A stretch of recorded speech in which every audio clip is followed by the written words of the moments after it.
اس کے بعد جب عبوری آپ دوسرا سسٹم آیا اور اس میں پاکستان کی طرف سے بھی لوگ گئے اور وہاں الیکشن لڑا گیا, پارٹیز گئی ہیں. آپ نے دیکھا ہوگا پچھلی نون لیگ کی گورنمنٹ ہے, اس نے جو پاورز تھی نا وہ ڈیوالو کر کے اس اسمبلی کے حوالے کر دی تھیں. آپ کی پہلے یاد ہوگا کہ پہلے چلتا کیا تھا کہ الیکشن جو کشمیر کیا کہتے ہیں کشمیر کونسل کے تھرو ساری سکیمز آتی ہوتی تھیں, کشمیر کونسل کے تھرو سارے فنڈز لگتے ہوتے تھے, اور mostly powers lies with the Kashmir council in Pakistan. Last government کے اندر وہ ساری کی ساری جو پاورز ہیں وہ جو ان کی پروونشل اسمبلی ہے, جو ان کی اپنی ان کی جو مین اسمبلی ہے اس کے حوالے کر دی گئی ہیں. اور پھر یہ بات کرنا, پھر تو ضرورت ہی نہیں تھا نا باقی پارٹیز کو کمپین کرنے کی. آپ کو بات کرنے کی ضرورت ہے, سب کو پتا تھا کہ فیڈرل کی جو جماعت ہے اس نے ہی وہاں جا کے گورنمنٹ بنانی ہے, تو باقی جماعت دیکھیں. یہ مسئلہ یہ ہے کہ یہ بیانیے کے درمیان خود پھنس گئی ہے نون لیگ. جب اسلام آباد کے یہ ایک فکس فنومینا ہوتا ہے کہ جو پارٹی سیٹ چھوڑے گی میکسیمم یا میجورٹی آف دا ٹائم وہی پارٹی پاکستان کے اندر وہ ون کرتی ہے دوبارہ بائی الیکشن. پر جب ہم ڈسکا ہارتے ہیں تو جو سیٹ نون نے خود چھوڑی ہوتی ہے وہ تو پاکستان تحریک انصاف کے ڈسکریڈٹ کے اندر جاتی ہے, مہنگائی کے کھاتے میں جاتی ہے, کہتے ہیں بہت زیادہ انفلیشن ہو گئی ہے, مس گورننس ہے, اور وہ کہتے ہیں کہ وہ ٹوٹلی تحریک انصاف کا فالٹ ہے. اور جس جگہ پاکستان تحریک انصاف گورنمنٹ بناتی ہے یا پاکستان تحریک انصاف میجورٹی لیتی ہے, وہ یہ کہتے ہیں کہ وہ فیڈرل کی جماعت سارا کچھ. ذرا سمجھنے کی ضرورت یہ ہے موہت بھائی کہ اب ساری کی ساری جو میکسیمم پاورز ہیں وہ اس وقت ان کی مین اپنی اسمبلی کے پاس ہیں. دیکھیں ان کا اپنا الیکشن کمیشن ہے. موہت بھائی آپ کو یہ پتا ہے کہ وہاں کوئی انٹرم گورنمنٹ نہیں ہوتی ہے. یہاں جو گورنمنٹ ان کی اس وقت جس نے الیکشن کرائے ہیں وہ ان کی اپنی گورنمنٹ ہے. تو ان کا جو یہ بیانیہ ہوتا ہے کبھی یہ دھاندلی کے پیچھے چھپتے ہیں, اور اب یہ تیسری چیز لے آئے ہیں کہ جو فیڈرل گورنمنٹ جہاں جماعت ہوتی ہے وہی وہاں بناتی ہے.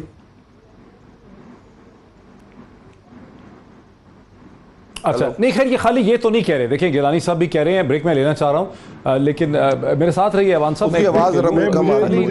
یہ خالی کوئی ملک احمد خان صاحب نہیں کہہ رہے, یہ ملک احمد خان صاحب نہیں کہہ رہے, یہ گیلانی صاحب بھی کہہ رہے ہیں, یہ بہت سے تجزیہ کار بھی کہتے ہیں. یہ ایک جنرل ٹرینڈ ہے, ایک جنرل آبزرویشن ہے کہ آزاد کشمیر کے انتخابات جو ہیں اس کو پاکستان کی وفاقی حکومت کی جو پارٹی ہوتی ہے وہی جیت لیتی ہے.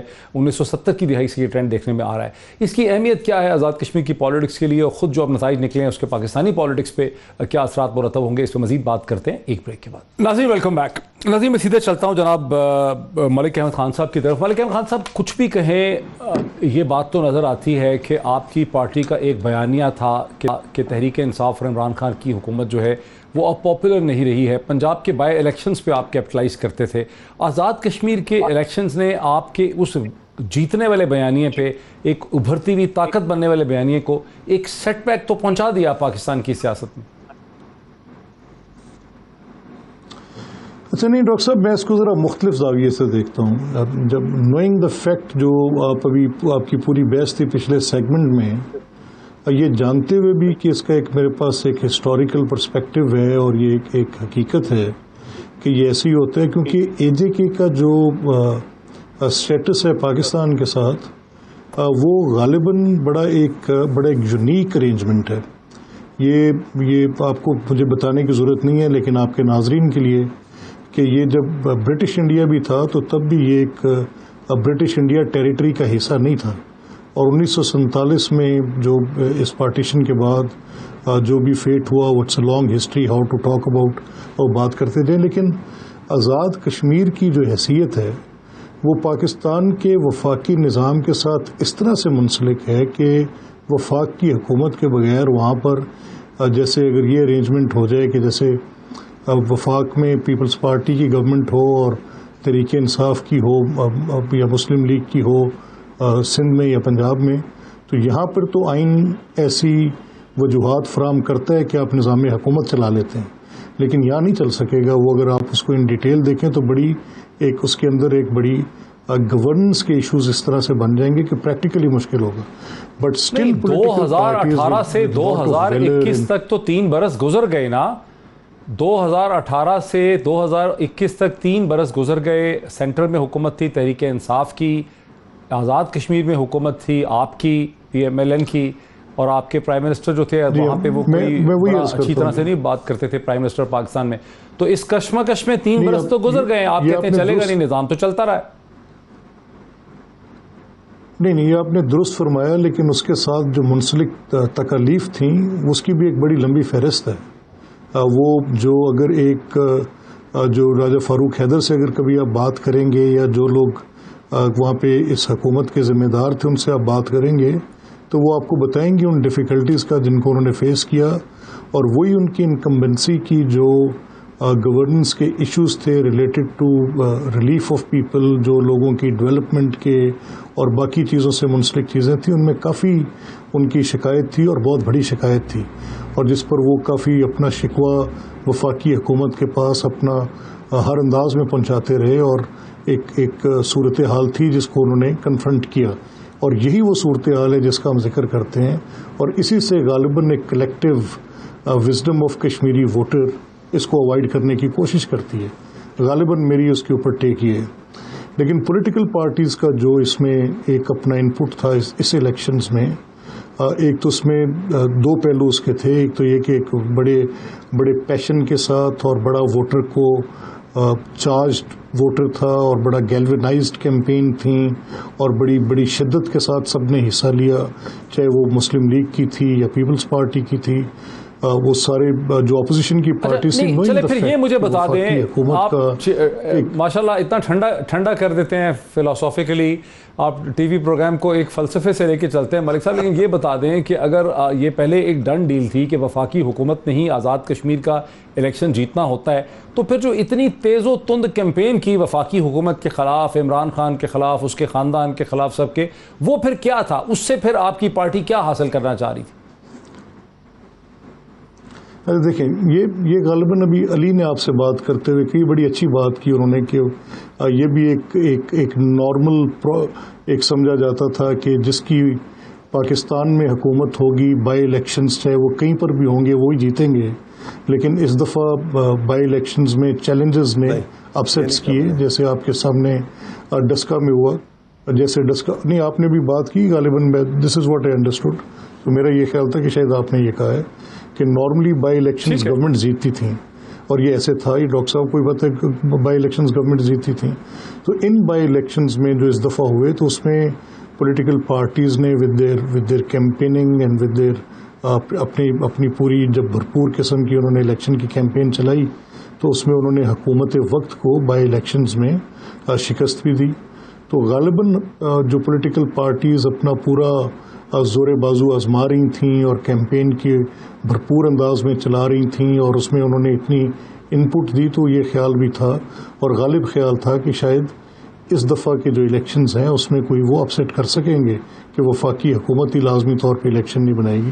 And for this they did their best. انہوں نے اپنی پوری کیمپین کی. علی نواز ایوان صاحب, ملک صاحب یہ کہہ رہے ہیں, ملک صاحب ایک فلاسفر کے طور پہ آتے ہیں ٹی وی پروگرام میں, وہ یہ کہہ رہے ہیں کہ شاید پنجاب کے بائی الیکشنز کے حالات دیکھ کے پی ایم ایل این کی لیڈران کو, اپوزیشن کی جماعتوں کو یہ امید تھی کہ اس دفعہ آزاد کشمیر میں بھی بائی الیکشن والی کہانی ہو جائے گی, وہ نہیں ہو سکی ہے.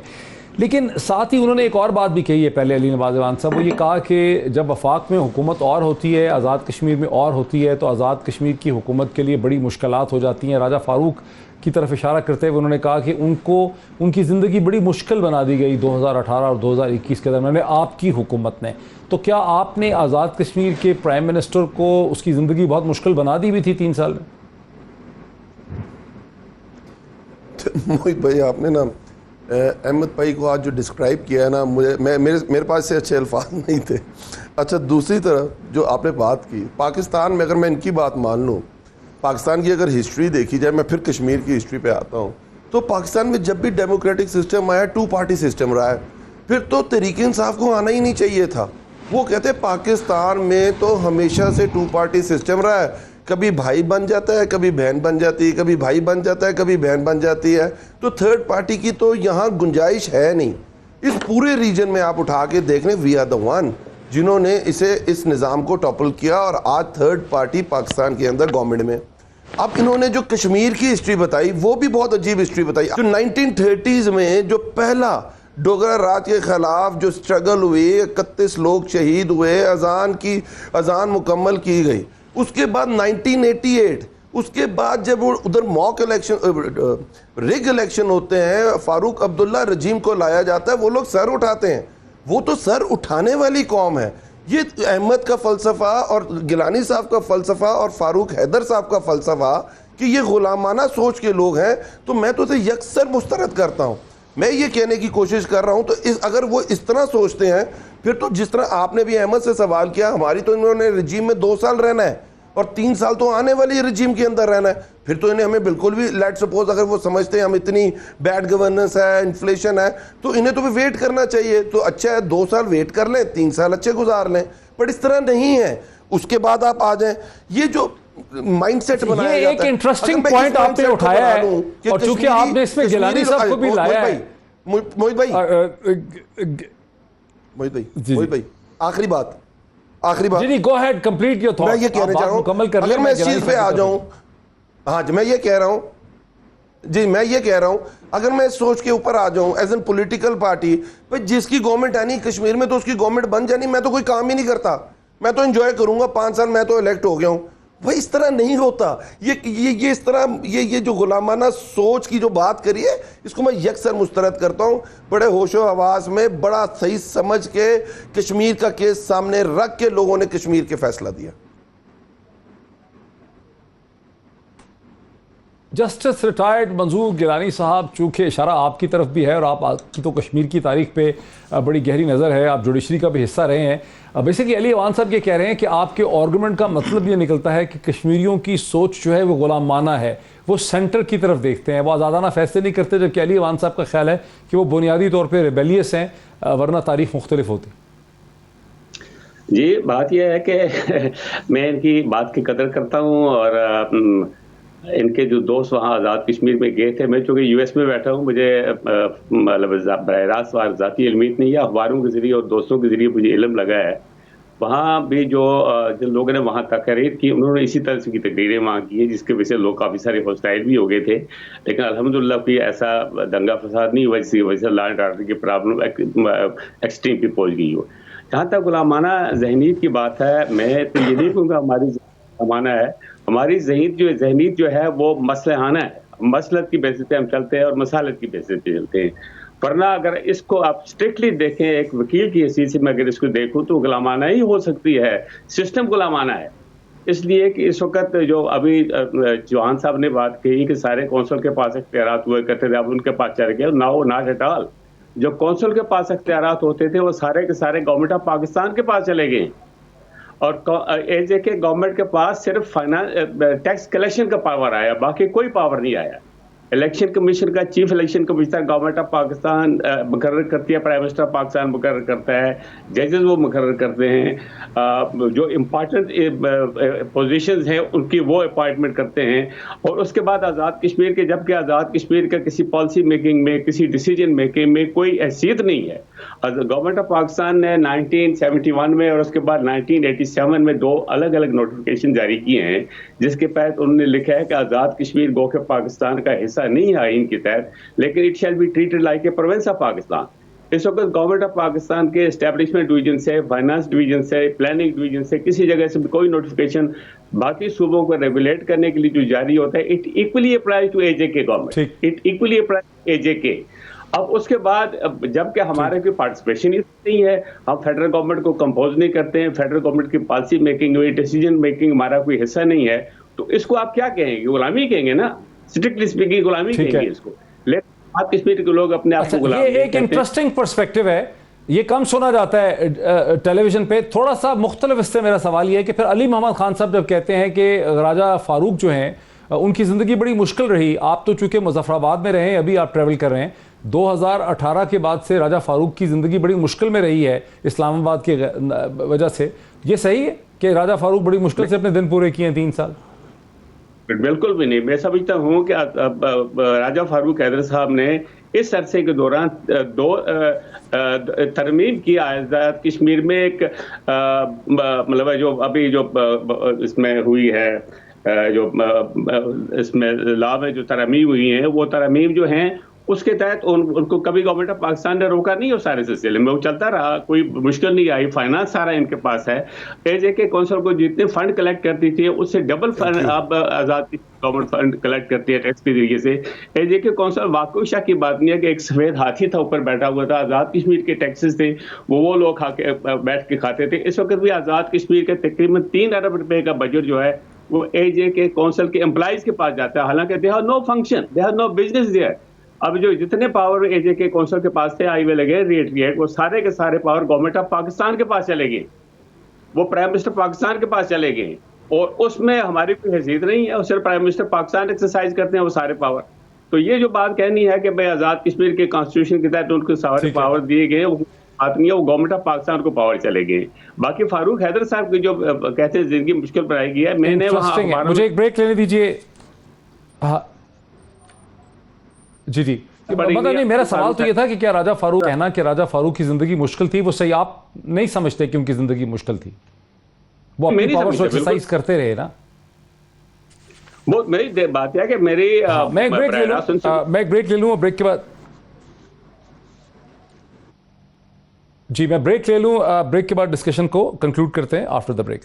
ناظرین ویلکم بیک. پروگرام کے پچھلے حصے میں یعنی دوسرے پارٹ میں نے یہ سوال اٹھایا تھا کہ آزاد کشمیر کے الیکشنز میں تحریک انصاف کی جو فتح ہے وہ پاکستانی سیاست پہ کس طرح سے اثر انداز ہو سکتی ہے. مجھے سوال کا کوئی خاطر خواہ سیٹسفیکٹری تسلی بخش جواب نہیں مل سکا. اب ایک دوسرا سوال ہے جس کا تعلق اس سٹیٹمنٹ سے ہے جو پاکستان کے وفاقی فیڈرل انفارمیشن منسٹر جناب فواد چودھری صاحب نے, جو دوست ہیں ملک احمد صاحب کے, انہوں نے ایک سٹیٹمنٹ یہ دی ہے کہ کیسے تحریک انصاف کی اور عمران خان کی آزاد کشمیر کے الیکشن میں جو فتح ہے وہ ہندوستان کی سائیکی پہ اثر انداز ہوتی ہے, مقبوضہ کشمیر پہ اثر انداز ہوتی ہے. ذرا سنیں وہ کیا کہتے ہیں. یہ جو انتخاب ہے اس کے نتیجے میں کشمیر کے اندر بھی عمران خان کی حکومت بنے گی, ایک نیا کشمیر بنے گا. اور آج آپ نے دیکھا کہ انڈین میڈیا نے جس طریقے سے کشمیر کے اوپر عمران خان کی حکومت کی مخالفت کی, کیونکہ پرائم منسٹر صاحب جو ہیں وہ مقبوضہ کشمیر میں بہت پاپولر, تو ان کو لگتا ہے کہ اس کشمیر میں جب ان کی حکومت بنے گی تو مقبوضہ کشمیر میں ان کی جو آکوپیشن ہے اس کے اوپر ایک اثر آئے گا, اور اسی لیے عمران خان سے وہ خائف ہے.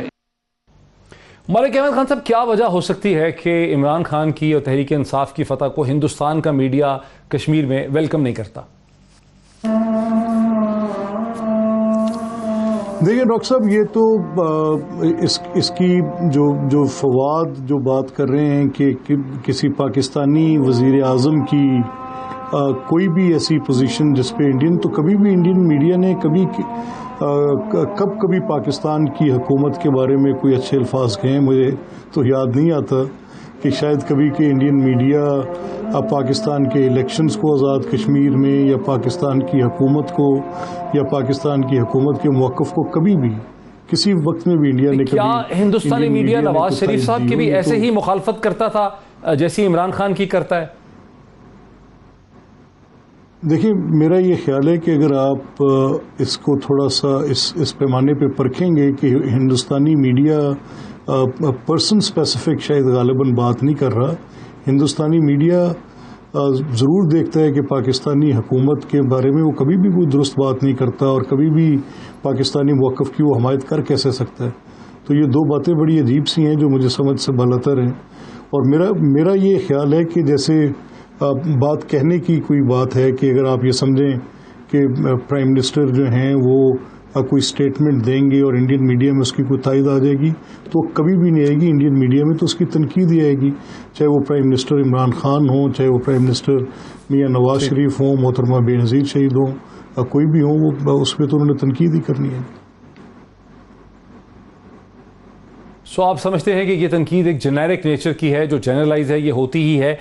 گیلانی صاحب, آپ کا سید منظور گیلانی صاحب, آپ کا تعلق بھی مقبوضہ کشمیر سے ہے. آپ نے ہجرت کی 70 کی دہائی میں, پھر آپ نے رائز کیا, آپ آزاد کشمیر کے ایکٹنگ چیف جسٹس رہے ہیں, آپ جوڈیشری کا حصہ رہے ہیں, یا آپ نے جو سارا تغیر دیکھا ہے, زمانے کا اتار چڑھاؤ دیکھیں, کیا آپ کو محسوس ہوتا ہے کہ پرائم منسٹر عمران خان سے جو خار ہے ہندوستانی اسٹیبلشمنٹ میڈیا کو, وہ ایک جنرلائز نیچر کی ہے, یا آپ اس میں ایک خاص انٹینسٹی دیکھتے ہیں کہ وہ عمران خان کو اپنے لیے پرابلم کے طور پہ دیکھتے ہیں؟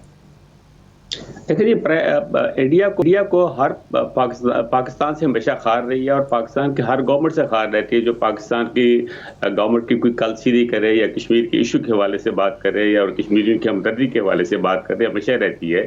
جس وقت دیکھیں نا یہ جو سارک کانفرنس ہوا کرتی تھی وہ جب نواز شریف کے دور میں انہوں نے حریت کانفرنس کے ساتھ ملاقات وہاں کی تو اس کے بعد انہوں نے سارک میں جانا بھی چھوڑ دیا, پاکستان کے ساتھ تعلقات بھی چھوڑ دیے پاکستان کے ساتھ. اس کے بعد اپنا مطلب یہ جو اتنی ہاسٹیلٹی انہوں کی آج دکھائی دے رہی ہے اس الیکشن کے بعد یا الیکشن کے دوران, اتنی ہاسٹیلٹی اس زمانے میں بھی تھی. اصل میں ان کی دشمنی جو ہے وہ پاکستان کے خلاف ہے, جو بھی پاکستان کو گورن کرتا ہو. اور اسی طریقے سے کشمیر کے لوگوں نے پرٹیکولرلی آزاد مقبوضہ کشمیر کے لوگوں کی پاکستان کے لیے اتنی ہی ہمدردی ہے جتنی پاکستانیوں کو پاکستان کے لیے ہے. میں آپ کو 2 مثالیں آپ کے دیتا ہوں.